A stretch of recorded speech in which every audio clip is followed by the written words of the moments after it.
Agrigento è il battito cardiaco delle imprese che resistono alla burrasca della crisi. L'intervista alla Presidente della Camera di Commercio, Vittorio Messina. Gloria Scafè.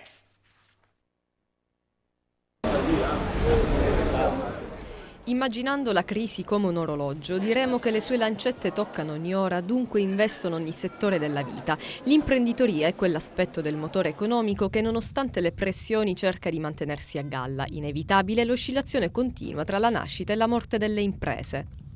Quali sono le ragioni che hanno messo in difficoltà le imprese? Indubbiamente un contesto economico in crisi che non è semplicemente riconducibile alla nostra provincia, bensì a livello nazionale ed europeo. È indubbio che gli effetti di questa crisi in un sistema economico debole e fragile come quello nostro è sicuramente un mix esplosivo. L'accesso al credito, la difficoltà nell'accesso al credito sta facendo vivere un periodo di estrema difficoltà per le imprese che hanno essenzialmente una carenza di liquido che non gli consente di poter aggredire la crisi e il sistema in crisi così come vorrebbero. Sulla chiusura delle imprese dell'ultimo periodo, Messina dichiara che i dati dell'ultimo trimestre portano un piccolo segnale positivo. Lascia ben pensare il fatto che il grosso che aveva da chiudere ha già chiuso e che anche se con molta difficoltà qualche barlume di speranza si intravede. Negli ultimi 6 anni hanno chiuso migliaia di imprese nella nostra provincia, con picchi soprattutto nel comparto agricoltura, nel comparto artigianato, dove probabilmente tutti quelli che dovevano chiudere hanno già chiuso. Il segnale positivo lo riscontriamo essenzialmente nel comparto artigianato, mentre il comparto commercio è ancora in caduta libera.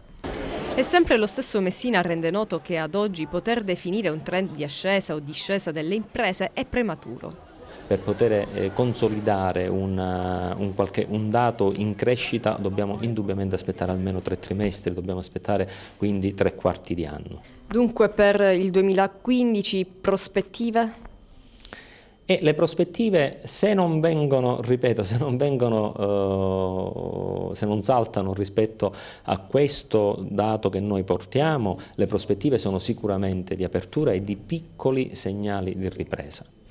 I segnali di ripresa ci sono, ma sono deboli. Continuando di questo passo, dati significativi non si avranno prima di 5 anni. E non tralasciamo l'aspetto sociale. La tendenza alla diminuzione delle nascite avviatasi dal 2009 fa dell'Italia un paese con una prevalenza di popolazione anziana. Nel rapporto percentuale tra il numero degli ultra 65enni e il numero dei giovani fino ai 14 anni, l'indice demografico italiano del 2014 dice che ci sono 154 anziani ogni 100 giovani.